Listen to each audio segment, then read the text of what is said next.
আজকে 21-এ যদি নওশাদ সিদ্দিকীর সাথে 10-15-20টা এমএলএ থাকতো, তাহলে আজকে কতটা উপকার হতো বলুন। কিন্তু সেই কথা বলার জন্য সেই দিন তো আমার বাপ তুলে মা তুলে গাল দিয়েছিল। দিনের মতো সত্য, যতক্ষণ না তোমার কাছে প্রশাসনিক পাওয়ার আসছে, তুমি যেই হও, তুমি দোষ করো চাই না করো। ওই দেখুন না, মৌলানা সাহেবের কথা আবার ঘুরিয়ে আনছি, শাহজাহান কাদেরী সাহেব 100% আমি অনেক তথ্য নিয়েছি, চ্যালেঞ্জ দিয়ে বলছি সে মানুষটা নির্দোষ। শুধুমাত্র আইএসএফ এর ক্যান্ডিডেট হয়ে জিতার 100% তা শিওর হয়েছিল, তাই তাকে টিএমসির ওই এলাকায় যারা নেতৃত্ব আছে তারা প্ল্যান মাফিক তাকে তাদের পুলিশ দিয়ে, টিএমসির প্রশাসন দিয়ে, টিএমসির এজেন্ট দিয়ে তাদেরকে তুলে দিল। রাজ্য সরকার তো নিজে স্বীকার করছে, আমার সিবিআই তাকে না সিআইডি, কি বল সিআইডি, আমার সিআইডি পশ্চিমবাংলার নয়, আমার সিআইডি রাজ্য সরকার নিজে বলছে তুলে নিয়ে এসছে।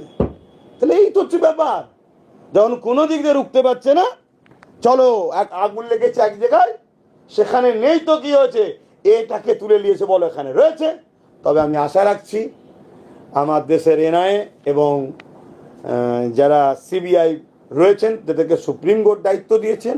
সুপ্রিম কোর্ট হচ্ছে দেশের সর্বোচ্চ মাথা ন্যায়ালয়, তার কথা সিআইডি যারা সিবিআই সুপ্রিম কোর্ট যাদেরকে দায়িত্ব দিয়েছে তারা দায়িত্ব নিয়েছে। আশা রাখছি, আমার বিশ্বাস, আইন যখন আইনের পথে সঠিকভাবে চলবে, মৌলানা সাহেব নির্দোষ প্রমাণ হয়ে ইনশাল্লাহ বেরোবে।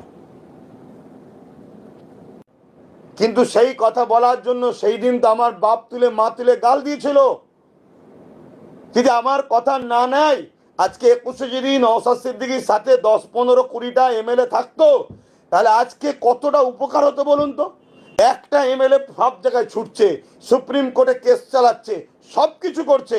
আজকে তা সে 15-20টা 2021-এ হতো, তাহলে আজকে এই কাজটা কি বাংলায় কেন্দ্র সরকার করার এতটা সাহস পেত, এতটা খুলেভাবে করতে পারত? আর না, রাজ্য সরকার ভেতরে ভেতরে যে সেটিংটা হয়ে আছে, সেটিংটাকে একদম এত আমভাবে চালাতে পারত। কিন্তু আমার ভাই কি বলবো, এখন একটাই কথা বলবো, বিচারাধীন যখন চলে গেছে, আপনি জজ সাহেবদের বিরুদ্ধে লড়বেন, কোর্টের হাতে চলে গেছে, কোর্টের বিরুদ্ধে লড়বেন, এটা যেটা সংবিধান বিরোধী কাজ হবে। তাহলে আপনাকে আইনের আওতায় যখন চলে গেছে, আইনকে আইন দ্বারা আপনাকে লড়াই করে কাটতে হবে।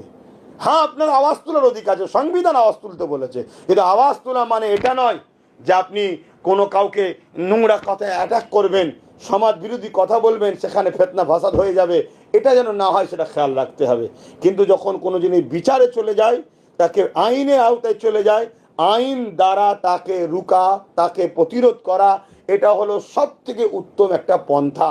হ্যাঁ, মাঠে ময়দানে আওয়াজ উঠবে, উঠা দরকার। আমি তো প্রতিটা প্রোগ্রামে জলসা যেখানে যাচ্ছি, আমি আমার যে জায়গা ধর্মীয় প্রোগ্রাম করি, সেখানেও সাধারণ মানুষের জন্য আওয়াজ তুলি, কেন আমার ধর্ম শিখিয়েছে যে মানুষকে ভালোবাসে না সে মহান স্রষ্টার দয়া পাবে না।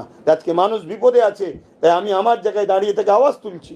তা সবাই আওয়াজ তুলুন, আওয়াজ উঠবে, কিন্তু মনে রাখবেন, আইন যখন আইনের জায়গায় চলে গেছে, তাহলে আইনের রাস্তায় তাকে প্রতিরোধ করার এখন রাস্তা আছে। যখন ছিল তখন কিন্তু আমরা ঘুমিয়েছিলাম, যখন আন্দোলনটাকে নির্বাচন কমিশনের হাতে ছিল। রাজ্য সরকার তো পারতো, রাজ্য সরকার যদি আজকে চাইতো যে ভোট বয়কট, রাজ্য সরকারের শুধু নওশাদ তো সাথ দেবে বলেছিল, বামও দিত, কংগ্রেসই দিত। বাম কংগ্রেস যদি না দিত, তখন তো মানুষ বুঝতো বাম কংগ্রেস এরা মানুষের নাগরিকতা চায়নি, তাহলে সবাই দিত। তাহলে বিজেপি একা একা গেলে ভোট করতো? তাহলে সেইটা কি রাজ্য সরকার একবারও বলেছিল ভোট বয়কট হবে? এই কথা কি একবারও মুখ দিয়ে এনেছে? ভোট বয়কটের দিকে গেছে, কিন্তু তার 11টা ক্যান্ডিডেট নাম দেখুন এক মুহূর্তের মধ্যে তুলে নিচ্ছে। এখনো যদি না বোঝেন, তাহলে আর কি করতে পারি।